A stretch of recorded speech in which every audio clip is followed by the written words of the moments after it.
मित्रांनो, तूर उत्पादक शेतकऱ्यांसाठी पुन्हा एकदा आनंदाची आणि खुश खबर बातमी आलेली आहे.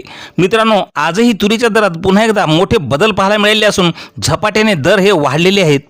कोणत्या बाजार समितीमध्ये दर वाढलेले आहेत पहा शेवटपर्यंत ही व्हिडिओ.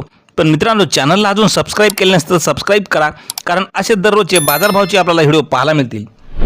पहिली बाजार समिती आहे पैठण. या ठिकाणी आवक आलेली आहे तुरीला 2 क्विंटलची. कमीत कमी दर मिळाला आहे 7,300 रुपये. सर्वात जास्त दर मिळाला 7,300 रुपये, तर सर्वसाधारण दरसुद्धा 7,300 रुपयाचा मिळालेला आहे. यानंतरची बाजार समिती आहे भोकर. आवक आलेली आहे 10 क्विंटलची. कमीत कमी दर मिळाला आहे 7,300 रुपये. सर्वात जास्त दर मिळाला 7,761 रुपये, तर सर्वसाधारण दर मिळाला 7,530 रुपये. नंतरची बाजार समिती आहे रिसोड. या ठिकाणी तुरीला आवक आलेली आहे 150 क्विंटलची. कमीत कमी दर मिळाले आहे 7,300 रुपये. सर्वात जास्त दर मिळाला 7,950 रुपये, तर सर्वसाधारण दर मिळाला 7,650 रुपये. नंतरची बाजार समिती आहे वरोड राजुरा. आवक आलेली आहे तुरीला 6 क्विंटलची. कमीत कमी दर मिळाला 7,000 रुपये. सर्वात जास्त दर मिळाला 7,800 रुपये, तर सर्वसाधारण दर मिळाला 7,715 रुपये.